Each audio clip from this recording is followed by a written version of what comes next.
सरलीकरण हो, उसमें जमीन मकान प्लाट की जो शर्त लगाई हुई है वो हटाई जाए और उसका सरलीकरण करके सिर्फ क्रिमिनल एरिया में क्राइटेरिया 8 लाख रुपए आय जो रखी गई है राजस्थान सरकार में और में उसी तरह क्राइटेरिया 8 लाख रुपए से नीचे आय वाले सवर्ण आर्थिक पिछड़े होंगे उनको आरक्षण का लाभ दिया जाए। ऐसी काफ़ी मांगों को लेकर के हम उनसे मिले हैं।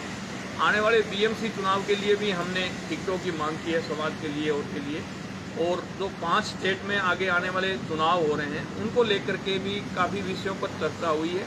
तो सीएम साहब के साथ काफ़ी सकारात्मक बातें हुई और हमने ये तय किया उनसे मिल करके, हमारे जो कोर कमेटी के सदस्य हैं उनसे भी 1-2 से बात की और भाई हम जल्द ही कोर कमेटी के अंदर जो बातें हुई हैं वो रखेंगे और बात रखने के बाद जो भी कोर कमेटी हमारी डिसीजन लेगी उसके ऊपर हम आगे बढ़ेंगे।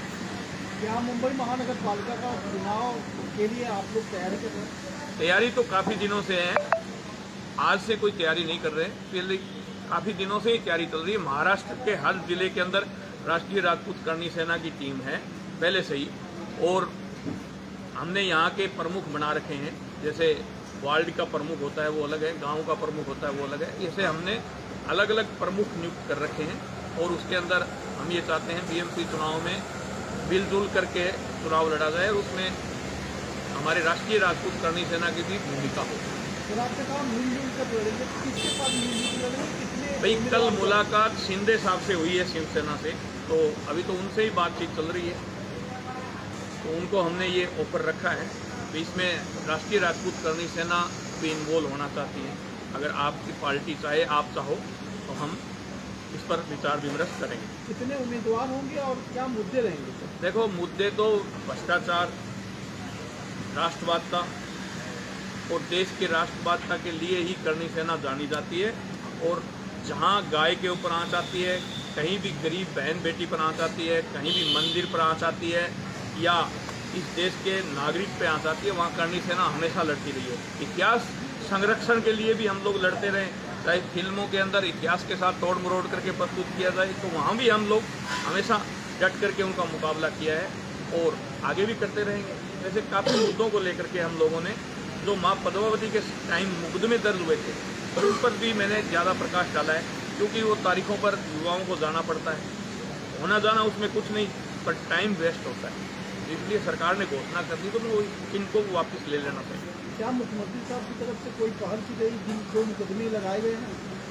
मुख्यमंत्री जी के हिसाब से भी पहल की गई और पहले जो गृह मंत्री थे अनिल देशमुख, उन्होंने भी घोषणा की थी, फर्नांडिस साहब ने भी घोषणा की थी कि जो युवाओं पर मुकदमे लगे हुए हैं वो हम वापस लेंगे। देश में एक नया मामला चल रहा है, सीमा हैदर को लेकर लगातार ये कहा जा रहा है कि वह पाकिस्तानी जासूस हो सकती है। इस पर आप लोगों ने कोई विचार विमर्श किया, क्योंकि आप इस तरह के मुद्दे लगातार उठाते हैं? देखो मेरा तो ये कहना है, ये भारत की सरकारी एजेंसियां हैं उनका फेलियर है। सीमा का ये मुद्दा नहीं कि वो यहाँ किसी से प्यार करती थी वो आ गई, वो भारत की सीमा क्रॉस करके भारत में कैसे आ गई।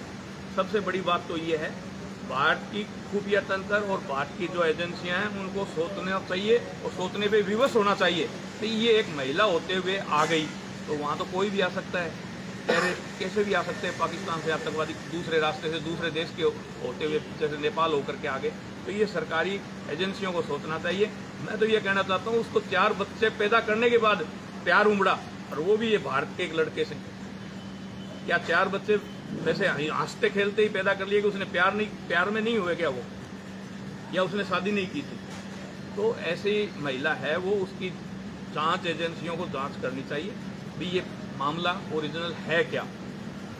करणी सेना की क्या भूमिका रहेगी इस मामले में? करणी सेना की क्या भूमिका? करणी सेना की तो यही भूमिका है कि जो जांच एजेंसियां हैं उनको सतर्क किया जाए और जो बॉर्डर के ऊपर लीकेज है उसको बंद किया जाए और आने वाले समय में ऐसे जो सोशल मीडिया के ऊपर जो विदेशों से नेटवर्क जुड़े हुए हैं, जो हमारे दुश्मन देश हैं, उनसे जो नेटवर्क में जो लोग जुड़े हुए हैं उन पर नजर रखें।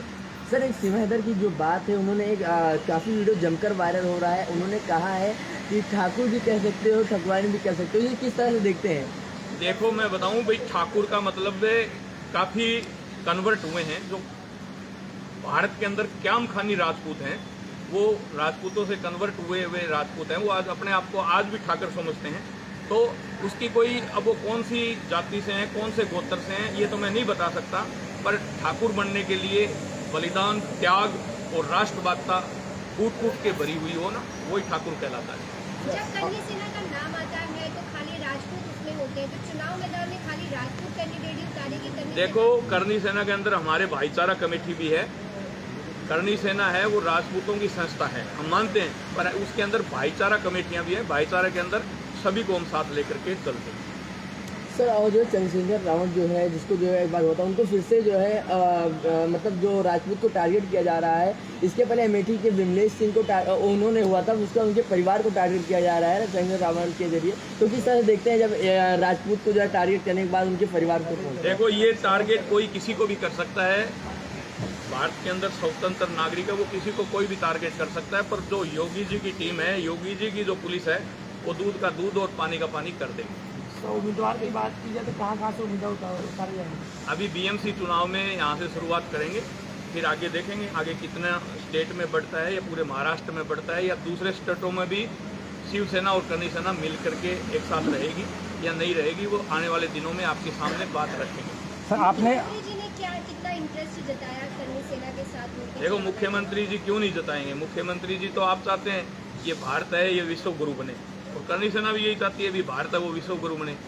तो विचार तो दोनों के मिलते ही हैं सर। इसके तो पहले हाथ मिलाने की कमी है, बस विचार दोनों के मिल रहे हैं। सर, इसके पहले आपने बीजेपी का साथ दिया था, आप शिंदे साहब के साथ दिए, क्या करें? तो बीजेपी कोई शिंदे साहब से अलग थोड़ी है। एनडीए का घटक दल ही तो शिंदे साहब है।